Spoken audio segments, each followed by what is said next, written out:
Okay, merci. So, good evening, ladies and gentlemen, and welcome to this Italian workshop on the Italian nuclear supply chain with an interesting subtitle, which is From Legacy to Future. But we want to talk a little bit of legacy and a lot about half an hour discussion on the future of the Italian nuclear program. I'm Stefano Monti. I'm the president of the Italian Nuclear Association, the nuclear society in Italy, bringing together all the different stakeholders from industry, academia, and research organization.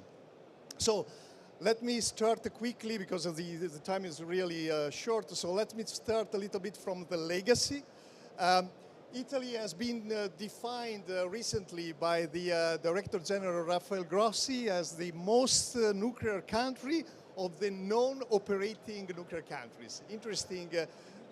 It's a new definition, but I have a little bit of slight modification. Actually, I would say of the former nuclear operating countries, because until the end of the 80s, okay. Until the end of the 80s, Italy was operating 4 large nuclear power plants, and also when the referendum stopped all the nuclear activities, we were in the process to start the commissioning of 2 large BWR, and even of a material test reactor with fast spectrum, a sodium-cooled fast reactor, almost ready to operate. And then we have been also operating a number of research reactors and the fuel and fuel cycle facilities. So I would say the whole spectrum of all the possible nuclear activities.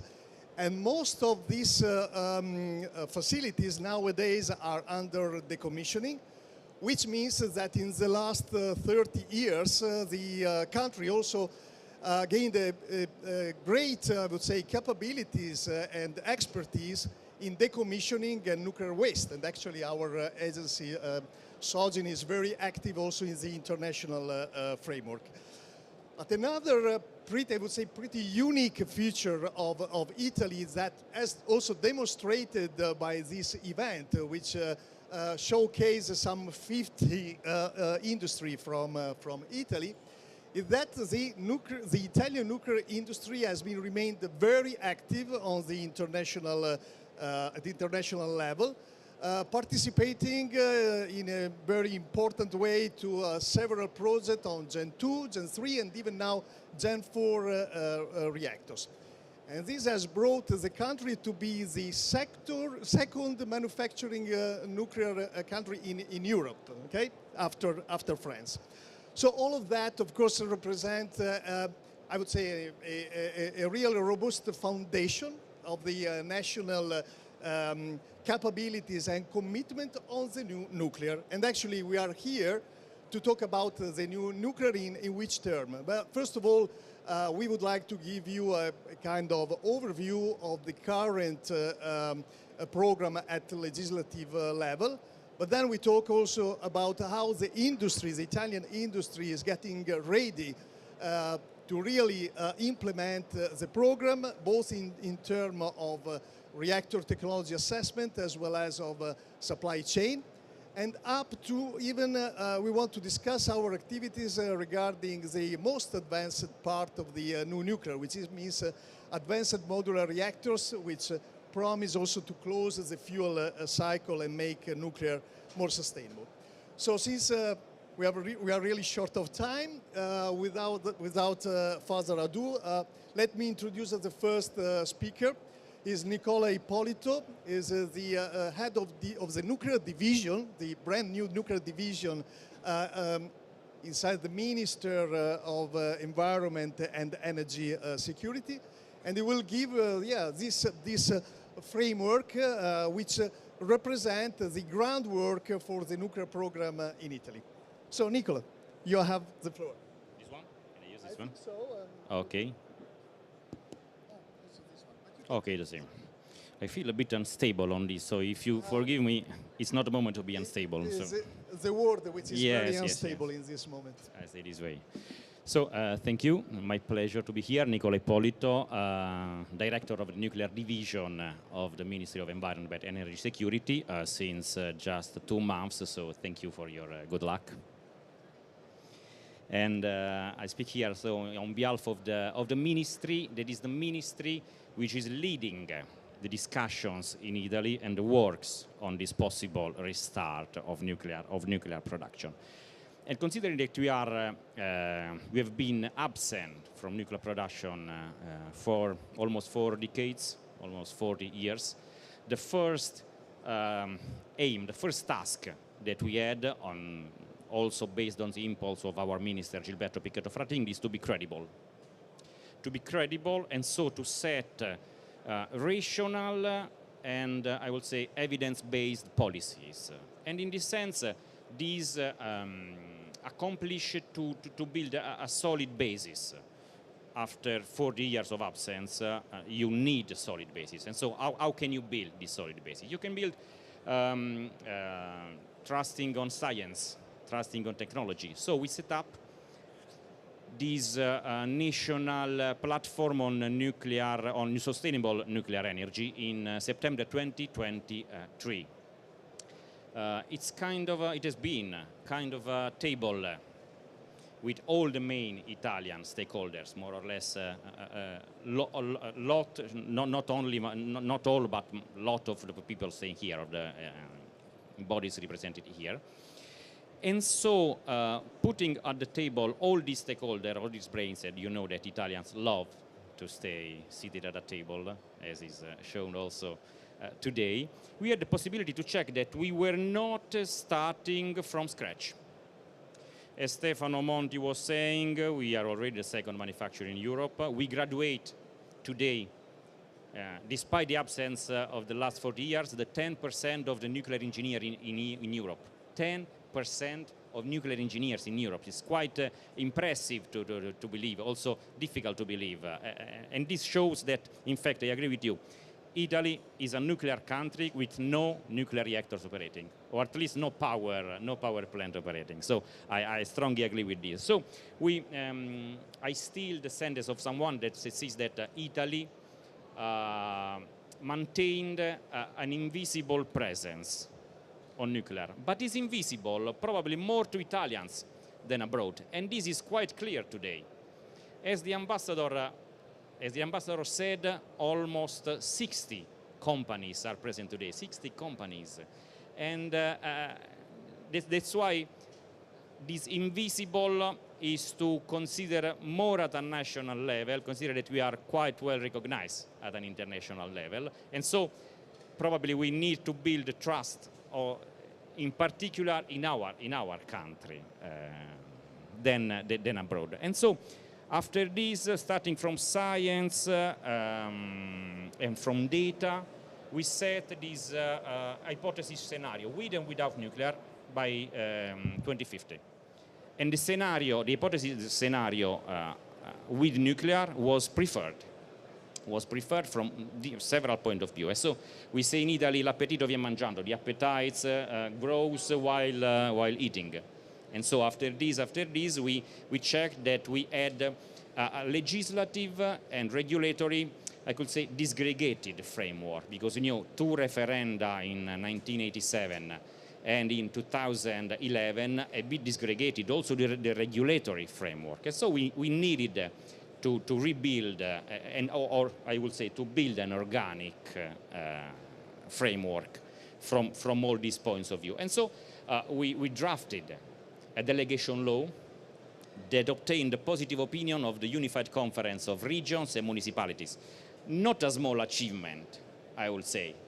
Considering regions and municipalities said, you can go ahead, exactly. Not a small achievement. And at the beginning of October, I have little time, so I will go quite quick. At the beginning of October, this draft delegation law was approved by the Council of Ministers, and now is starting the parliamentary discussion. As a ministry that I have the honor to represent today, we will follow the parliamentary discussion, but not in a passive way. because we are keeping on working on what we can work about, in order to be fully prepared, or at least as more prepared as possible when the law will be issued by the Parliament. And so we are keep on working. We are participating to international tables and all works. So you know that we are members of the European SMR Industrial Alliance on SMRs. We entered as a member in the Nuclear Alliance, in European Nuclear Alliance last June, and so on. We are working also with all the other international bodies. So to conclude, since the very first interventions today morning of the Director General of the IAEA and also of the IEA, the fil rouge, we are in Paris, so I can say fil rouge, I think is the perfect sentence. The fil rouge was 2 years ago, the situation was that. Look at it now. 4 years ago, we were thinking about. Look at it now. We are starting this nuclear renaissance with all what was said. So I also can say that 2 years ago, I was here with my friend Francesca Salvemini, head of the technical staff of our minister that is present today. We were here. It was maybe our first or second time we met, speaking about nuclear. I think it was quite impossible to foresee that today we would have been here with all these Italian presence, and here today also to represent this possible Italian from legacy to future situation. And so I would say the slope of the curve is quite impressive in these last 2 years. The only thing I can say is to invite you to see you in a couple of years for the next edition of this World Nuclear Exhibition in 2027 to see how much farther we have gone. Thank you. Thank you, Nicola. Thank you very much for giving us this very promising, let's say, framework that, of course, we need just to talk about restarting the nuclear option. But the other big pillar we do need is, of course, the industry, the Italian industry, which I already said is very active, but maybe we need some increasing internal organizational framework.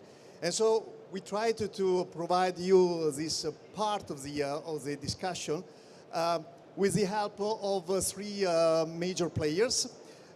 Ms. Daniela Gentile, who is the CEO of Ansaldo Nucleare, Luca Mastrantonio, who is the CEO of this new company between Enel, Ansaldo Energia, and Leonardo, and Stefano Buono, who is, I think, a very known person because maybe he's one of the most renowned startup in Europe and now also internationally. So, again, time is running, so let's start quickly with the first question that I would address to Luca.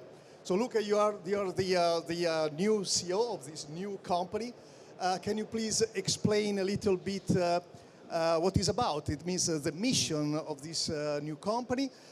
What are you doing? What you have performed so far? We know that even from the words of Nicola, that there is a focus on small modular reactor, on advanced reactors.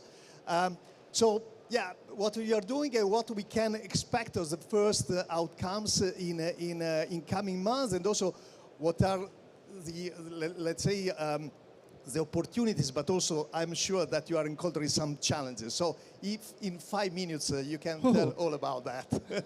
All in 5 minutes, fine. In 5 minutes. First of all, like Nicola said, the slope is such that the appetite cannot be stopped. No. Despite the fact that he said everything, no, it's all about institutional part. But of course, we need a bit of industry. So, good morning to everybody. A few words about Nuclitalia. Nuclitalia is a newco between Enel, Ansaldo Nucleare, and Leonardo, with the Enel majority shareholder, established in May 2025, so maybe this year, very brand new, with the aim to play a major role in the preparation and programming for a future Italian nuclear program. In this respect, preparation will require, as usual in the nuclear sector, a solid feasibility study This feasibility study shall include all the relevant dimensions, which are the technological selection, a process of technological selection in order to identify the best option for the Italian scenario. In this sense, we believe that we have to have an evolutive approach, starting from the proven, innovative but proven technology, and then developing the most challenging, most complex technology. No? This is because we have to match, we cannot only speculate on the technology aspect, but we have to be online with some target. No? We have aggressive targets in 2050, in terms of decarbonization, energy security, stabilization of prices. So we have to be stick with the targets. So technological selection means identifying the best option for the Italian scenario, looking to an evolutive approach. The second part of the work will require a partnership model which shall maximize the use of the Italian nuclear industry, which is the second nuclear industry in Europe. So our intent is to maximize the use of our industry. So a partnership model with the technological designer that shall include a strong local content. Then the study of a financial model in order to enable the installation of the first in the country reactor, so a suitable financial model, no? And this will be also a challenge for many reasons.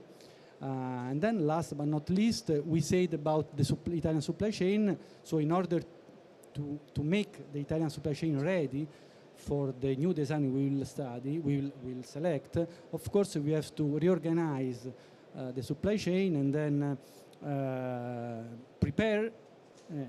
And in order to do that, we need to scout all the companies that are suitable for this program, then prepare a gap analysis, and then an upgrade program in order to let them to participate to the future nuclear Italian program. On top of this, as a Italian competence center, we are ready to serve the institution in order to deliver on the other dossier, no? The ones that are not strictly industrial. So the design of the best regulatory framework, nuclear regulatory framework in Italy, the build-up of the authority, again, the financial model for the entire program. All these aspects are really instrumental to the overall view of the program. So Nuclitalia is ready to serve the institution, or also to support them to deliver on this respect. No? The company started in May, was established in May, but it's already up and running. We are working across all the streams I mentioned before. We count to close the technological selection within 1 year by now. And then we count to close the other streams of activities a few months later. So we count to be ready for a potential execution phase in 2 years by now. This is quite an aggressive program, but we believe we can do it because we have competencies, because we have an history, because we have a supply chain. So now it's time to have the courage to deliver. Thank you. Thank you, Luca. I think that this also demonstrates that there is a kind of rationale and integration between what is being done at institutional level, at industrial level. They talk one each other to have a comprehensive and, let's say, harmonized framework for the restart. Luca already introduced the, let's say, the core of the discussion, which is the supply chain. And we have already pointed out many times that we have a strong supply chain, that we are very much appreciated at the international level. But maybe, as is the case for Europe as a whole, we need something to boost, further the supply chain, and also try to integrate our supply chain at the European level, in particular as far as the new technologies.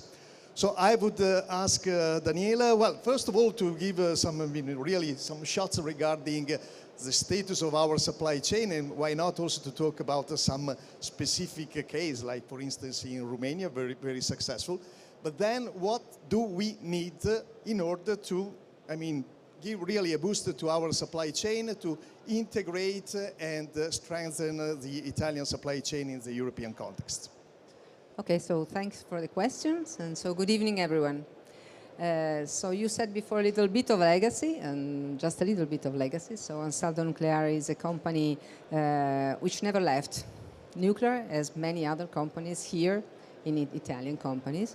So we are active since the beginning of the 60s, and we have been part of the Italian, let's say, roadmap in the nuclear in the 80s, up to the 80s, and then when Italy has decided twice to leave from nuclear, we remain.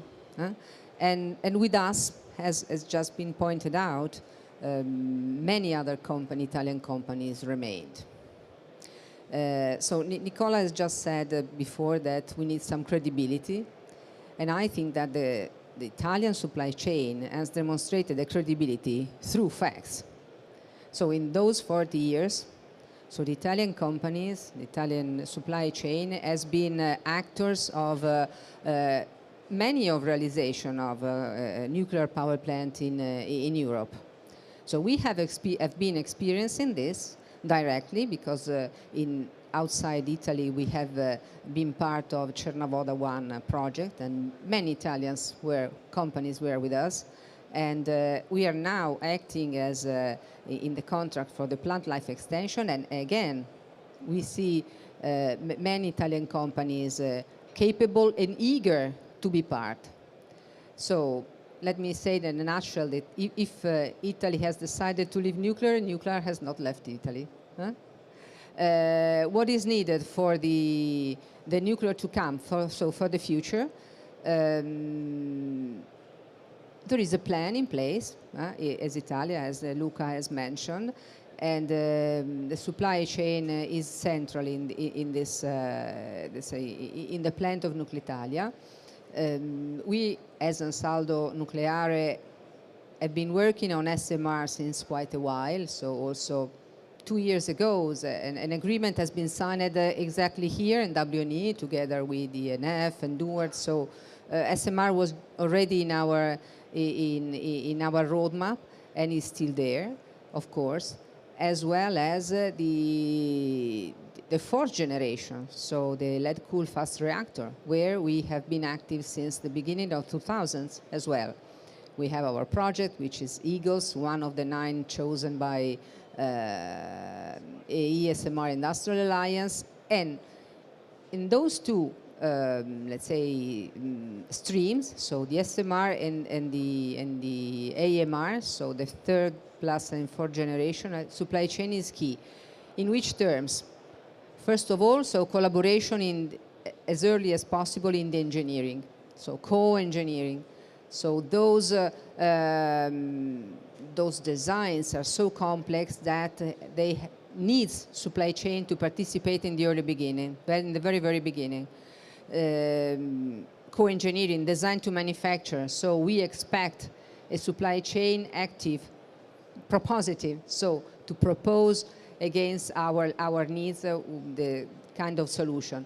And since what we have seen in those years, we are quite positive that the answer will be at the level of the request, because again, was mentioned more than 70 company active, and I've always got positive feedback on the behavior of those companies. So I'm sure that this will also be the case in the nuclear to come, so in the nuclear of tomorrow. Thank you, Daniela. Thank you again for a very interesting overview. And now, last but not least, I would like to give the floor to Stefano Buono, who is the CEO of Newcleo. I would say, can I say Italian-French company, okay, a startup company, pursuing the lead-cooled fast reactor technology, so a Gen 4 technology.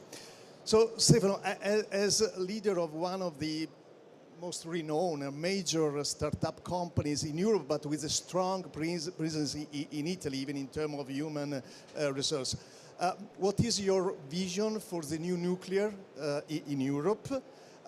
What are, again, the challenges also from that point? And above all, we would like that you elaborate a little bit more on the synergies between industry with its innovation and the R&D organization, because if we want to start deployment of this innovative system, we need support from R&D organization. I know that we have here a representative from Enea. You have a strong collaboration with Enea, and I would like that you try to address the main point, how to accelerate the process from development to deployment, because if you want to be competitive with the other energy source coming up, we need also to speed up this process. So, Stefano. Thank you very much. Well, first, let me give you another curiosity. We are the company that has most funds in Europe, in nuclear, but 90% of the money is coming from Italy. So that's also very strange, no? 90% of 570 million euros is coming from Italian investors. That's a bit crazy. So we must have some something in our DNA. Maybe it's the legacy of Enrico Fermi, who knows. Then if we want to talk about legacy, indeed, the former boss of myself and Stefano, Monti, was the director of Enea. And he was the person who wanted to introduce in Italy and in Europe this technology, the one of the lead reactor. And actually, when he was the director of Enea at the end of the 90s, he was the person to introduce the lead into Enea. And we transformed an old reactor site, the one that would have been used with sodium, so, but was abandoned in '87. It was transformed into a center in which we started to study the technology of lead. So this is our legacy, and actually this technology has been really, became very important. Luciano is in front of me here.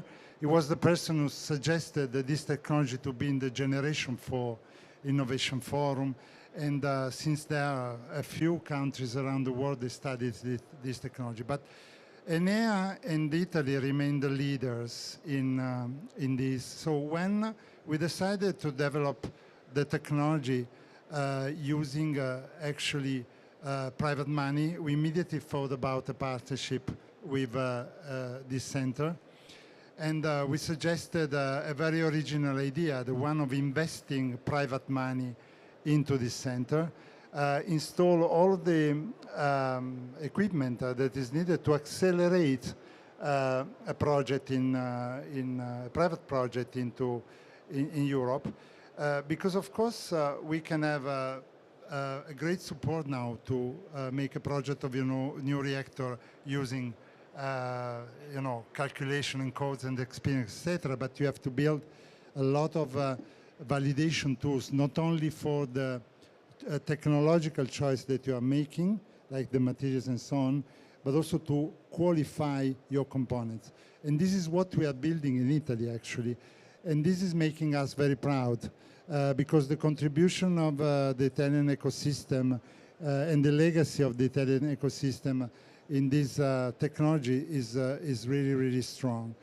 But we have another experience that is coming mixed between Italy and France, which is the one on fast reactor technology, because we also remind in the past we were owners of 33% of Super Phoenix, so a sodium reactor that was operated for many years in France. So this is mixed, of course, because the rest was belonging to France, to EDF.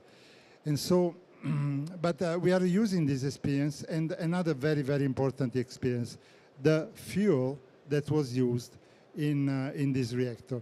So we are building a new fast reactor, but we are using the same fuel that more than 40 years ago was used. in these reactors because this is coming from the reprocessing of nuclear waste, from the reprocessing of the spent fuel of other reactors. And this is something very, very important for Europe. It's going to be important for Italy as well. If we reuse the material that has been accumulated by 60 years of nuclear operation in Europe, we can actually use this material for hundreds of years if we make the closure of the fuel cycle. And this is something that France is now proposing very strongly to the community in Europe. They want to go to a zero uranium from mines outside of France. And this possibly a solution also for Italy, because one of the fears and of the people, so not of our industry, but the people outside is the fear of nuclear waste disposal. So the idea of reprocessing and reusing this material and using it all, this is something that is really attracting and maybe can accelerate also the deployment of Italy if we implement the closure of the fuel cycle also for Italy. And we are a company that wants to support to do this also in Italy if it's going to be possible. Good. So we are already at the end of this half an hour discussion. I hope that you appreciated this. I mean, we gave a flavor of the Italian situation, both Sorry, legacy. Stefano, just one word. Yeah? I think you agree with me to Please. say a big thank you to the Embassy of Italy, to the Italian Absolutely. Trade Agency, to the Italian Nuclear Association, to Anima, to Anim, and in particular to you that first of all thought, then organized, then now moderated this workshop at the WNE. Thank you, Stefano. Yeah, and I think if I'm not wrong, we still have a half an hour in which we can have a kind of networking and also discussion at the Italian booth. So you are all welcome to visit us if we can fit all these people in that area. Thank you very much for attending, and I hope that you enjoyed. Big applause to our speakers.